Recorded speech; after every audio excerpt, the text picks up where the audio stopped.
Et la suite des découvertes d'Europe Midi, c'est maintenant à 13h51 sur Europe 1 avec de la lecture, votre soirée télé et la tendance du moment. La tendance de la semaine, c'est avec vous, Vincent Grégoire, comme à chaque fois. Alors aujourd'hui, de la calligraphie. Oui, c'est vrai que quand on voit les notes prises par Vincent Grégoire, on peut s'inquiéter. Mais vous allez nous parler de calligraphie. Tout à fait. Et voilà. Justement, ça peut paraître paradoxal, c'est un peu curieux, mais dans un monde envahi par les écrans, les ordinateurs, du digital, du virtuel, de la dématérialisation, on assiste à un retour en force de l'écriture, de la calligraphie, du beau papier. C'est un peu, on peut faire une comparaison avec ce qui se passe ou ce qui s'est passé avec les disques compacts et le vinyle. Ça les a pas fait disparaître, au contraire, ça les a réenchantés. Donc on a exactement le même phénomène, le plaisir de la main, de l'écriture, de faire des choses à la main, la sensualité du papier, l'odeur de l'encre, le plaisir des belles lettres et le goût de l'orthographe. Alors on s'y trompe pas parce que les marques de luxe sont en train de lancer des boutiques, des petits boudoirs dédiés au plaisir de l'écriture, aux belles plumes, des stylos élégants, des encres colorées et parfumées. Elles demandent à des designers contemporains de leur imaginer, alors ils appellent ça des instruments d'écriture. Qu'est-ce que c'est un instrument d'écriture à part un stylo? Ça peut être, aussi... C'est un stylo mais très cher. Voilà. Un Mont Blanc. Non, ça va jusqu'à aussi...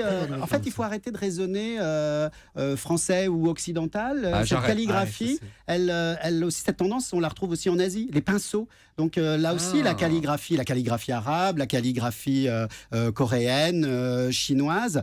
Donc justement, de retrouver ce plaisir de faire dessiner son nom aussi, ou d'écrire son nom, ou des messages, ou des mots sous forme d'idéogrammes. On observe même cette tendance chez les tatoueurs. On oublie un peu les tatouages tribaux. On est maintenant plutôt sur des mots, des messages, des phrases de philosophes, des arabesques, sur la fesse droite. des enluminures. C'est ce que vous attendiez, Maxime. Mais si on écrit, on n'envoie plus de courrier. Qu'est-ce qu'on fait de ce qu'on écrit? Justement. Ah bon, on invite quelqu'un à dîner. On en avait parlé dans les nouvelles façons de recevoir. Envoie un carton. On attend la réponse. Vous avez pas reçu? Pareil. On m'écrit pas beaucoup, mais on m'invite pas non plus beaucoup à dîner. Je suis très triste. C'est pareil, les boutiques. Bon, on parle de stylo, on parle de plumes, on parle d'encre, mais on parle aussi de papier. Du coup, il y a un regain d'intérêt pour les beaux papiers, des papiers qu'on va choisir avec soin, qu'on va garder, qui ont une odeur particulière, un toucher particulier. Et même dans les grandes surfaces de bricolage, une des peintures les plus demandées, c'est la peinture noire que l'on met sur le mur pour pouvoir écrire. Et laisser aussi des messages.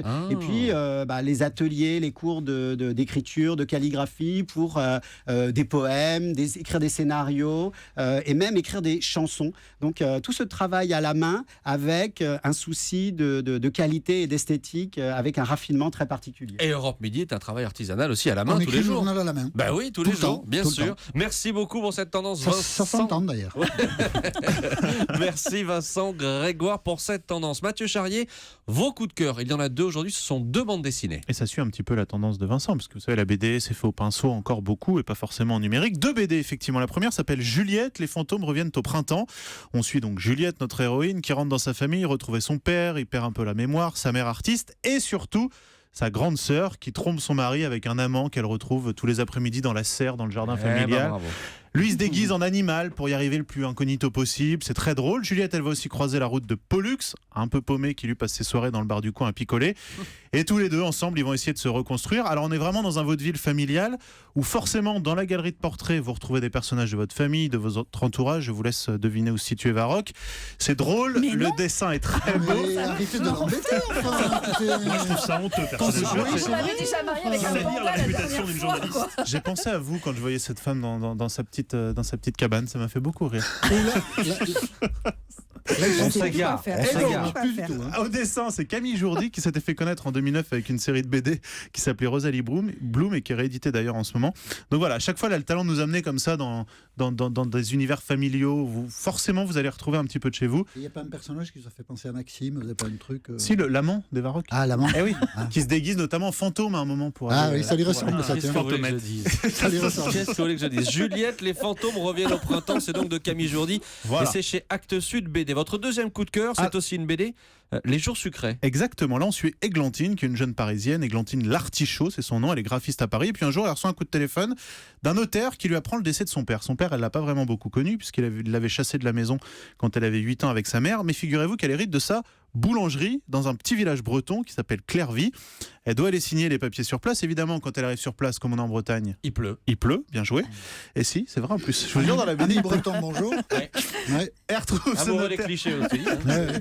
Elle retrouve ce notaire qui, comme on l'imagine, est petit, un peu rond, avec une grande moustache, et qui va lui dire qu'elle ne peut pas revendre cette boulangerie parce qu'évidemment, c'est le seul commerce qui reste dans le petit village et qu'il faudrait qu'elle la sauve. Et donc, elle va se mettre à reprendre cette boulangerie. Elle va aussi tomber sur un homme dont elle va évidemment tomber amoureuse. Bonjour, Maxime. Par exemple, pourquoi pas, tiens. Non, je sais pas. Vous avez Vous vu, me j'avais voyez pas... partout. Je pose des questions. C'est une Pour vous obsession. inquiéter. Et elle va apprendre à reconnaître, à redécouvrir son père à travers les petites pâtisseries qu'il avait créées, etc. Là encore, c'est une histoire familiale. C'est 2 histoires que je vous conseille, qui sont des BD faciles à lire, qui sont belles. Je vous les ai imprimées parce qu'évidemment, je les ai oubliées comme à chaque fois chez moi. Mais vous voyez, c'est des beaux dessins. Ouais, c'est vrai que c'est beau. Sympa. Très bon. Radio débrouille. Mais non, mais ça prouve que je les lis déjà. oui, ça ça prouve prouve que que Non, je ça les lis. prouve rien. Ça prouve que vous les avez oubliés. Ça prouve pas que vous les avez lus. Donc, les jours sucrés chez Dargaud, je vous les conseille. Voilà. Les Voilà, les coups de Vous cœur retrouvez de Varrock Mathieu à chaque fois. Charrier. Merci. Et puisqu'on parle des Varrock, Oh. Oui, bah, c'est les moi. Varrock. Voilà. Votre choix télé ce soir, c'est un documentaire. Oui, ça s'appelle Moi, Juan Carlos, roi d'Espagne. C'est sur France 3 à 20h55.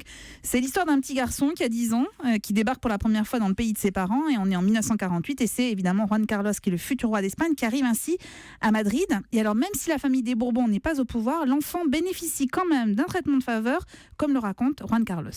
Ils ont fait une école spécialement pour moi, entièrement organisée autour de moi. On était 8 gamins. Les samedis et les dimanches, leur famille venait les voir, alors que moi j'étais tout seul. Alors là, ça a l'air triste comme ça, mais Ah pas oui, du je tout. confirme. Personne va Non, regarder ça en alors qu'il y a fait, des super séries sur les autres chaînes. Non, oui, ça c'est sûr, évidemment, mais on les a déjà présentées, Pardon, les c'est dernières pour ça, séries, du coup, vous Mathieu faites le Charrier. dernier truc qui Et reste. évidemment. Non, pas forcément. Pas forcément. Non, vous savez pourquoi? Parce Ne qu'à vous travers... laissez pas Non, mais je me perturber laisse par pas cette perturber émission. du tout. C'est que je suis sûre de moi. C'est-à-dire, si C'est je vous le votre conseille, choix, voilà, si je vous le exactement. conseille, c'est parce qu'à travers le portrait de ce souverain, vous allez tout comprendre de l'histoire contemporaine de l'Espagne. Et je suis sûre que vous n'y connaissez rien, Mathieu Charrier. Yeah, bravo. Bravo, Eva. Et c'est en ça que le documentaire est intéressant, même si je dois tout de suite vous dire que le portrait est quelque peu flatteur. Mais quand même. Pourtant, il y a 2-3 trucs à dire. Pas Voilà, totalement alors sympa sur Juan Carlos. justement, notamment les liens entre Juan Carlos et Franco, qui Bah, le par considérait, exemple, on peut commencer par là. notamment comme son fils, qui n'avait jamais eu. Voilà ce qu'en dit le roi. Je crois qu'il m'étudiait sans cesse. Il voulait savoir comment j'étais, ma mentalité, ce que je pensais.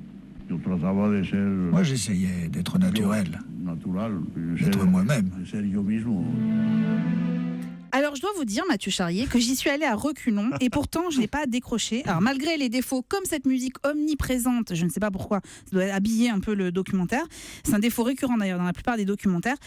Mais pour la seule interview de Juan Carlos, qui est longue et qui revient à la fois sur l'anecdotique, mais aussi sur l'histoire du pays, comment il a amené la démocratie aussi dans ce pays, c'est extrêmement intéressant. Est-ce que je peux proposer une chose? Oui, bien sûr. Ce soir, Mathieu, vous êtes obligé de regarder le documentaire sur Juan Je Carlos. suis pris ce soir. Ah bon, comment ça, vous êtes pris? Bah, je suis désolé, j'ai piscine. Bah, vous êtes piscine, Tous les non. lundis soirs. Ah bah, Non, mais c'est à ça. 19h, il va regarder autre chose. À 19h, qu'est-ce qu'on Oui, regarde ce vous soir? allez vous mettre sur Arte, puisque vous adorez Arte. Il y a Le Chien, enquête sur un animal familier. C'est un très beau documentaire.